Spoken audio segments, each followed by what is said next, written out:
News for Bharat हमारे इस मंच पर मैं आरिफ आलम आप तमाम का बहुत स्वागत करता हूं। जहां कांग्रेस एक तरफ वोट चोर गद्दी छोड़ का नारा लगा रही है, वहीं दूसरी तरफ चुनाव आयोग ने राज्य के 12 राज्यों में एसआईआर लागू किया और इसकी शुरुआत जो है वो बिहार में हुई थी। बिहार के बाद से अलग अलग राज्यों में एसआईआर लागू कर दिया गया है। उसके बाद में लोगों के अंदर डर और बेचैनी दोनों बढ़ गई है, क्योंकि बिहार में जब एसआईआर की प्रक्रिया शुरू हुई थी तो ऐसी जानकारी सामने आई कि 60 लाख से ज्यादा लोगों के वोट को डिलीट कर दिया गया।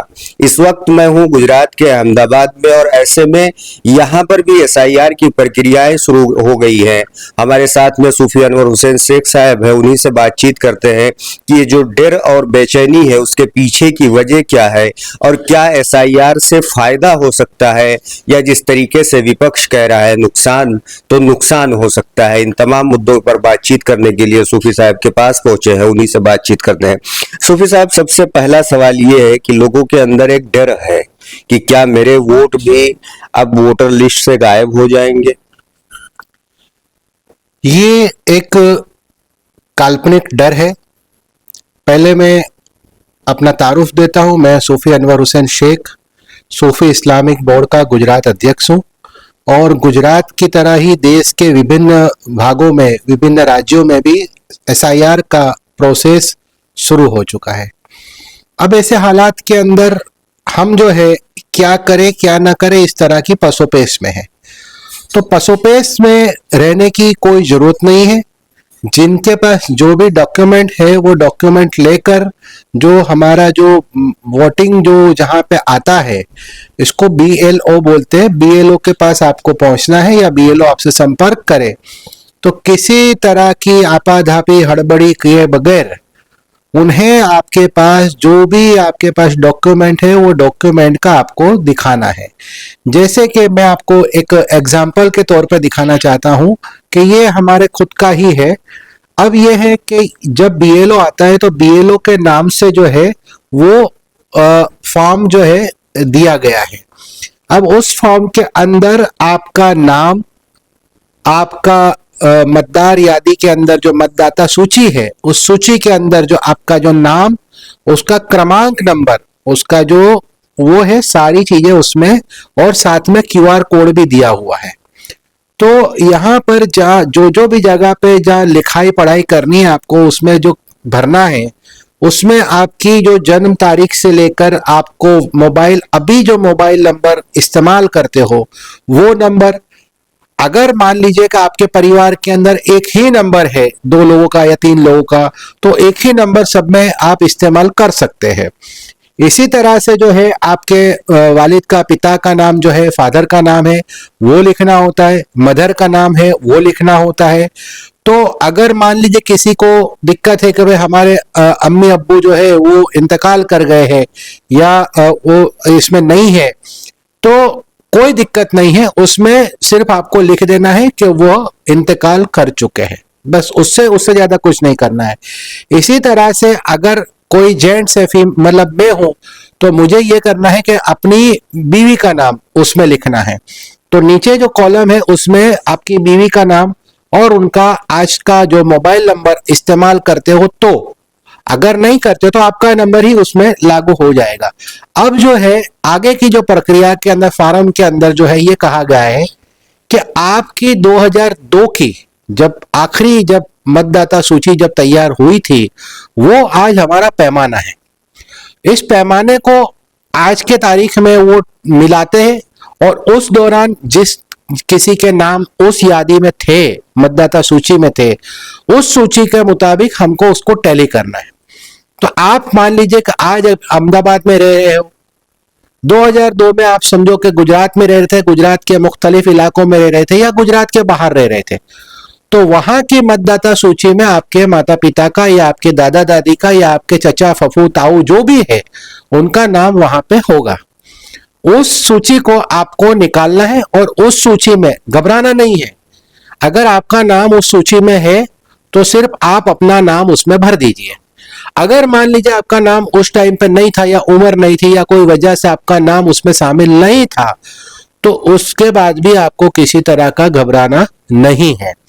ये दूसरी सूची जो है मैं आपको बता रहा हूं, ये दूसरी सूची के अंदर जो है आपके जो भी रिश्तेदार, चचा चाची, मौसा मौसी, ताऊ दाऊ जो भी है, उनका नाम आपका और उसका जो अनुक्रम नंबर, जो मतदाता सूची में जो नंबर था, क्रमांक था, वो आपको यहाँ पे भरना है। और उसके साथ में आपको पान कार्ड, आधार कार्ड, जो भी कार्ड आपको, जो पासपोर्ट है तो पासपोर्ट, या किसी तरह का किसी और गवर्नमेंट स्कीम का आपके पास कोई भी आईडी कार्ड है, वो कार्ड की आपको एक जेरोक्स लगानी है, आपकी साइन करके वो लगा के आपको बीएलओ को देना है। बीएलओ आपको उसके साइन करके देगा रिटर्न में। एक कॉपी आपके पास रखना है, एक कॉपी उन्हें देना है। तो जो कॉपी हमारे पास रहेगी वो ये हमारा जो है ये पुरावा है।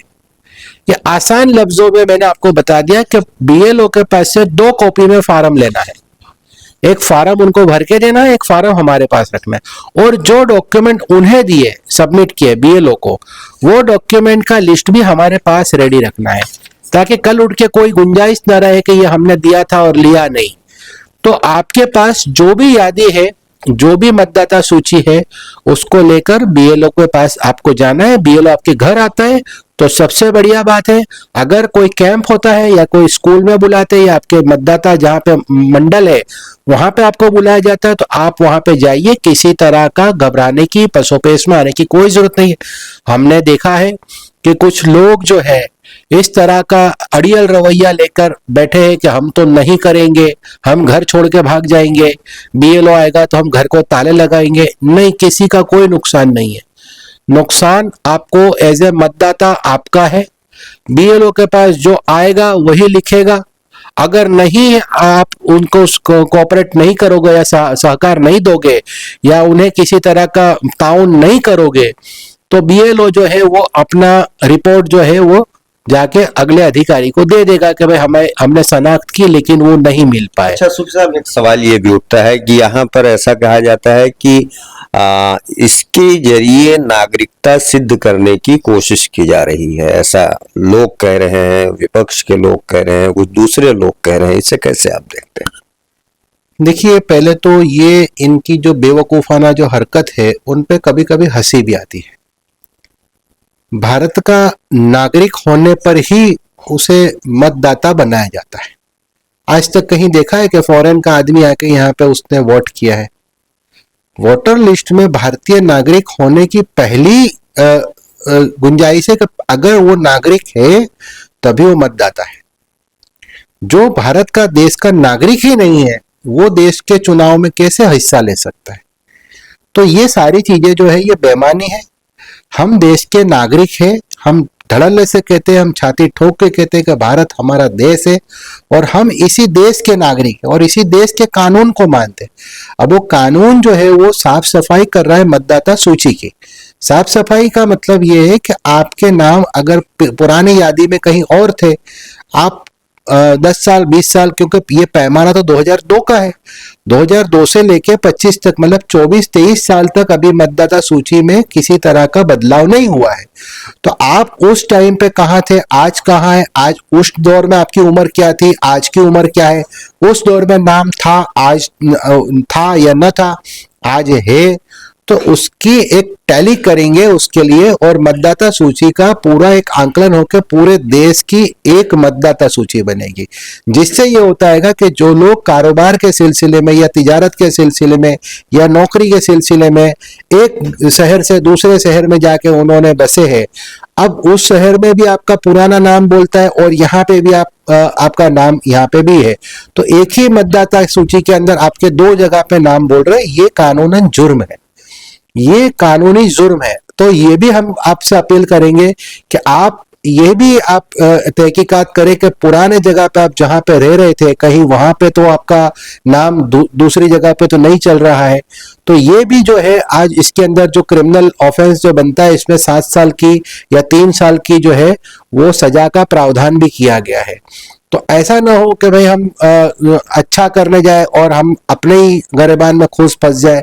ये भी आपको तवज्जो देना है। खास तौर पर हमारे पास काफी ऐसी चीजें आई है, बातें आई है, जो समस्याएं आई है, परेशानियां आई है कि हर तरह से लोग हमें फोन करते हैं, बताते हैं। आज इसका खुलासा करने का मकसद भी हमारा यही है कि हम लोग एक आम अपील कर दे कि भाई ये सारी चीजें तो बार बार सारे लोगों को ये सारे जवाब देने ना पड़े और उनकी छोटी छोटी समस्याओं से वो दरकिनार करके अपने आप को वो शामिल कर ले इस सूची के अंदर।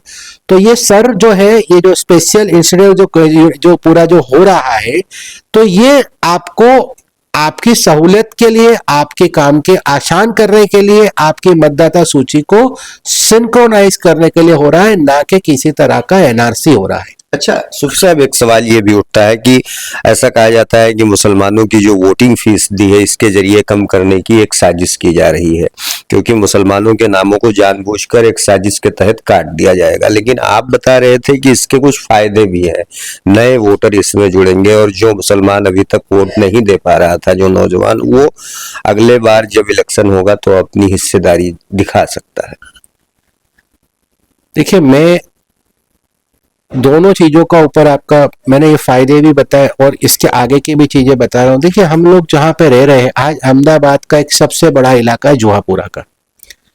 इस इलाके के अंदर 75% लोग जो है वो माइग्रेटर है, बाहर से रहने आए हुए हैं। गुजरात का यहाँ पे अतराफ के इलाके से है और गुजरात के बाहर से भी लोग यहाँ पे आके बसे हुए हैं।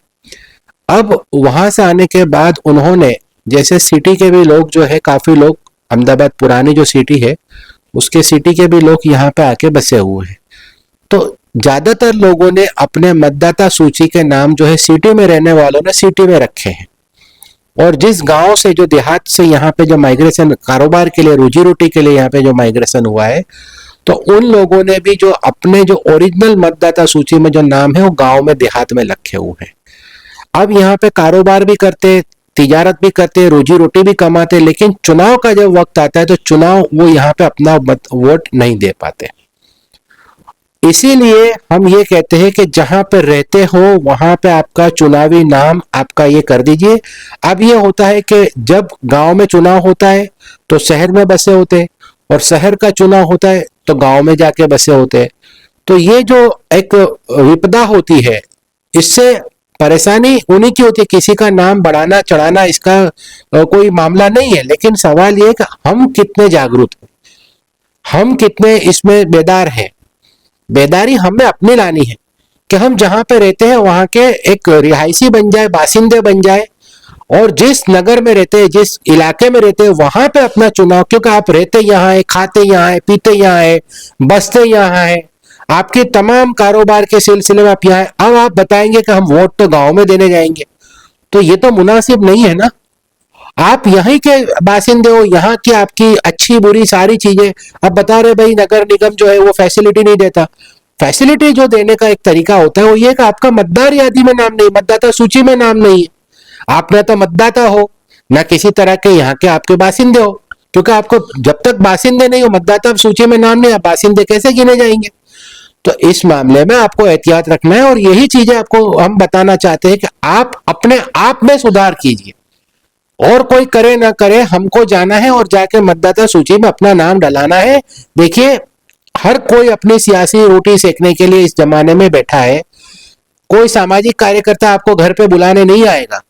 यह आपकी खुद की अहम जिम्मेदारी है कि आप खुद अपना नाम जाकर टटोले, तलाश करें कि हमारा नाम कहाँ पे है। अगर गांव में है तो गांव से यहाँ पे ट्रांसफर कर ले, वो भी हो सकता है। ये पूरी यादी के बाद पूरा एक प्रोसेस चलेगा, तो वो वहां पे पुराने नाम जो है वो डिलीट करके यहाँ पे नाम रखवा दे। यह सारा जो मामला है आपके खुद के लिए, आपके इख्तियारात के लिए। जब तक आप वोट नहीं करेंगे, आप किसी के मतदाता नहीं बनेंगे। आप किसी भी पार्टी को वोट दीजिए, वोट देने में, लेकिन वोट दीजिए तो सही, देना तो पड़ेगा आपको। मतदाता सूची में नाम अब आप डालेंगे नहीं मतदाता सूची में तो कैसे नाम आएंगे भाई। अच्छा, एक आखिरी सवाल की क्या दिक्कतें लोगों को हो रही है और एक आम अपील आप क्या करेंगे?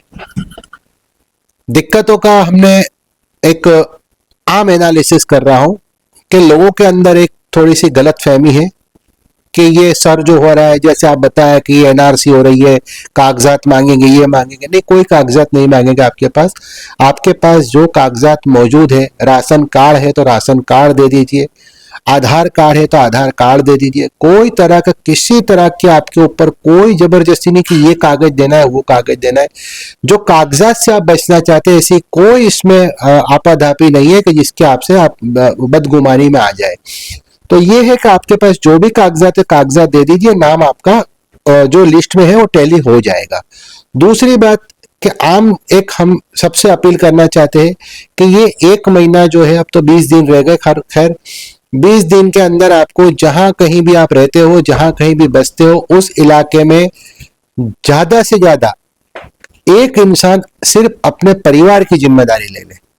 कि जो आदमी एक आदमी है वो पूरे परिवार की, चाचा नाना मामा पुआ चाचा जितने भी जो रिश्तेदार हैं उनका नाम निकाल कर वो नाम रजिस्टर करवा दे। एक परिवार सिर्फ एक आदमी जिम्मेदारी ले लेगा, कोई बाकी नहीं रहेगा।